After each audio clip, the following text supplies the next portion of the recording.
তাদের দাবি ন্যায্য দাবি। তারা কিসের জন্য আসছে? যে আমাদের উন্নত চিকিৎসা আমরা পাইতেছি না। আসলে দেখেন 24-এ যে গণ অভ্যুত্থান ছাত্র আন্দোলনের মাধ্যমে বাংলাদেশ হয়েছে, তাদের অবদান যা বাংলাদেশের মানুষ কখনো অস্বীকার করতে পারবে না।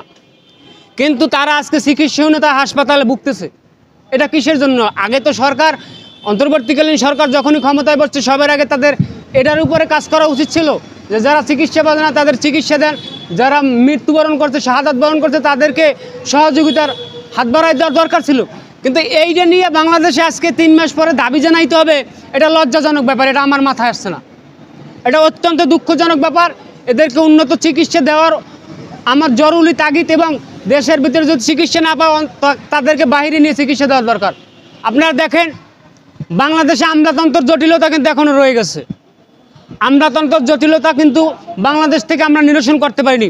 আওয়ামী লীগের যে সমস্ত দুর্নীতিবাজ দুর্বৃত্তরা বাংলাদেশের ক্ষমতায় বসা ছিল, এখনও তারা বসা আছে। ওই সমস্ত আওয়ামী লীগের দুর্নীতিবাজ দুর্বৃত্তদের দেশ থেকে অতি দূরত্ব অপসারণ করতে হবে, নয়তোবা দেশে একের পর এক চক্রান্ত চলেই যাবে। আমি এই রাষ্ট্রপতি শাহাবুদ্দিন চাপ্পু যখন শেখ হাসিনা দেশ থেকে পলাইছে, তখনই বলছে এই রাষ্ট্রপতি বাংলাদেশে চলবে না, রাষ্ট্রপতিকে অপসারণ করতে হবে।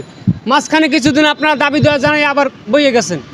এই রাষ্ট্রপতি, আমি আগেও বলছি যে বাংলাদেশে আওয়ামী লীগ যতদিন ক্ষমতায় ছিল, তারা ভোট ডাকাতি করে ক্ষমতায় ছিল, ভোট চুরি করে ক্ষমতায় ছিল, দিনের ভোট রাত্রে নিয়ে ক্ষমতায় ছিল। তা চোরের মাধ্যমে, ডাকাতের মাধ্যমে যে রাষ্ট্রপতি বাংলাদেশে নির্বাচিত হয়েছে, সেও তো ডাকাত। ওই ডাকাতের বাংলাদেশের প্রেসিডেন্ট পদে থাকার 1 মিনিট যোগ্যতা রাখে তিনি তো চোরের সাক্ষীতে চোর হয়েছে। কিসের যোগ্যতা বলে তিনি এখন বাংলাদেশের প্রেসিডেন্ট হিসেবে থাকবো? ওনাকে তো অপসারণ করার দরকার। আওয়ামী লীগের যে সমস্ত দুর্নীতিবাজ দুর্বৃত্তদের মাধ্যমে আজকে বাংলাদেশের এই পরিস্থিতি হয়েছে, সেই আমলারা তো এখনো বাংলাদেশে বড় বড় পদে বসে আছে। এদেরকে আপনারা কখন অপসারণ করবেন? এদের পক্ষে কখন কাজ করবেন? এই বাজার সিন্ডিকেট এখন পর্যন্ত আপনারা ভাঙতে পারলেন না।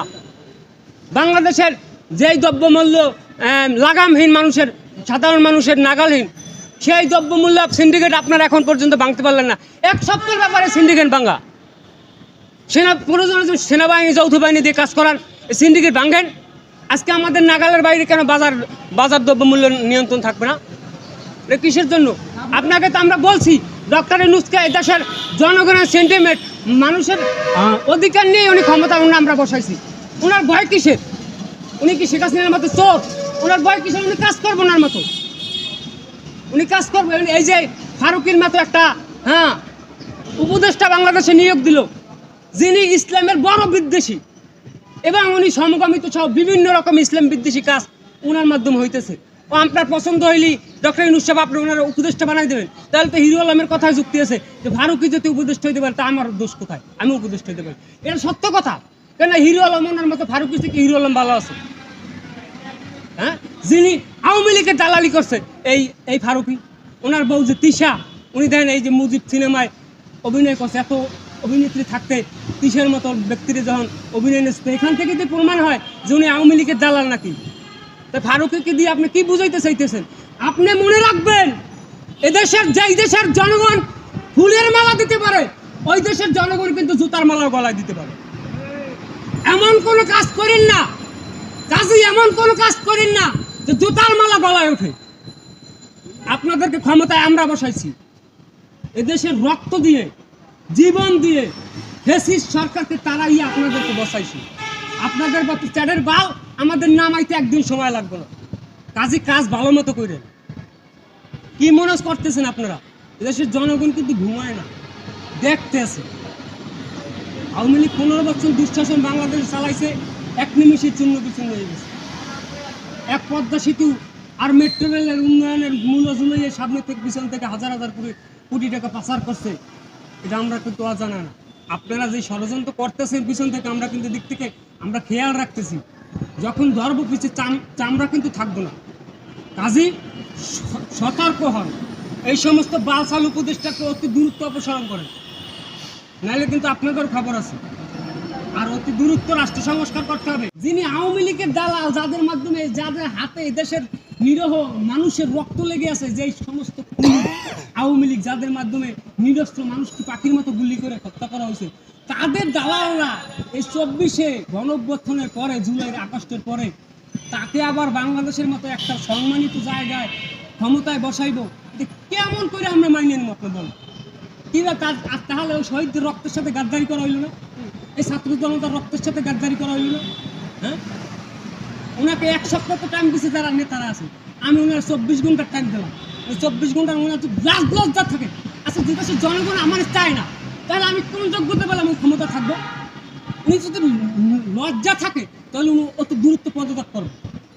ওনার পদত্যাগ জোর করে আমরা করাইতে চাই না, উনি নিজে পদত্যাগ করবো যে আমি ভুল হয়েছে, আমি বিগত দিনের যে সমস্ত অপরাধ করছি তার থেকে ক্ষমা চাই এবং আমি এই পদ থেকে পদত্যাগ করবো। যদি না করে তাহলে ওনার পাশার উপর আমার মাদার কাটা দিয়ে পিড়াইয়া তারপর ওনারা আমরা নামাবো। পাশার উপর মাদার কাটা দিয়ে পিড়াম, মাদার কাটা চিনে সব জায়গায় কাটা, ওইটা দিয়ে পিড়ে মনে হয়। ধন্যবাদ। তো ভাই আমি একটা কথা বলছি, আপনি যে বললেন 24 ঘন্টা ওনার লজ্জা নেই, তো উনি যেহেতু বললেন উনি আওয়ামী লীগের একজন বড় শ্রেণীর আছে, কোন লজ্জা থাকলে আবার এইরকম মিথ্যে কথা বলতে পারে যে আমি যদি আওয়ামী লীগ ক্ষমতা না যাইতে তাহলে আমারে জেলে ভর্তি? হ্যাঁ, উনি তো মিথ্যে কথাই বলে, উনি তো মিথ্যাবাদী। উনি এই ক্ষমতায় পেয়ে দেখবেন একের পর এক ষড়যন্ত্র করবো দেশ বিরোধী। তাহলে তো উনি বলতে পারবো না, যেহেতু ওনার লজ্জা কামড়ায় মানুষ। তাহলে এই ব্যবস্থা আমরা করবো, কিভাবে নামাইতে হয় এটা আমরা করবো। না যদি আমাকে জোর করে নামাইতে হয় সেই ব্যবস্থা আমরা করবো। উনি বলুক যে আমি নামবো না, তাহলে কীভাবে নামাইতে হয় এটা আমরা ভালো করে জানি। শেখ হাসিনার মতো দেখেন 1971 সালে যুদ্ধ করতে যতটা কষ্ট না হয়েছে, এই 24 জুলাই আগস্টে কিন্তু তার চেয়ে বেশি কষ্ট হয়েছে।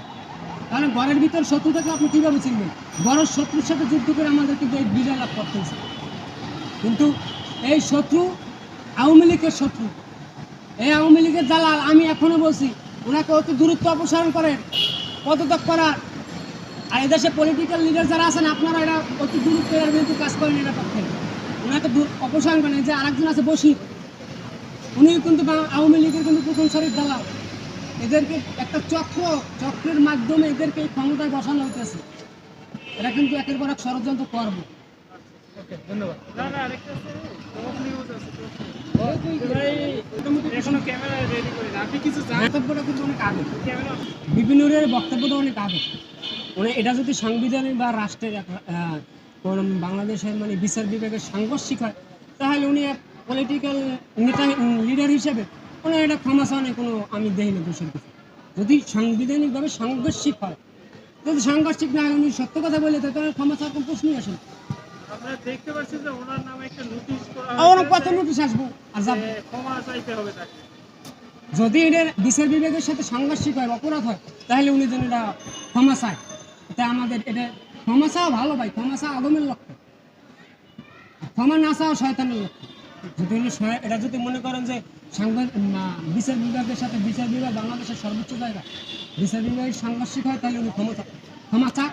আর যদি সাংঘর্ষিক না হয় তাহলে এটা উনি উল্টো বল রিট করুক, এটার বিরুদ্ধে বিভিন্ন বিরুদ্ধে রিট করুক। বিভিন্ন দেশে আন্দোলন সংগ্রাম করে নেতা হয়েছে, এই পর্যন্ত আসছে। তিনি কিন্তু কম বুঝেন, আমার দেশে ছিল।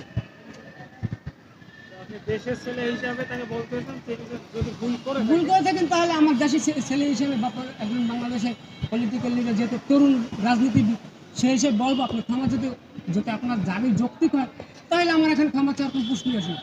যদি সাংঘর্ষিক হয় বিচার বিভাগের সাথে ক্ষমা চাবে, দেশের কিছু নেই।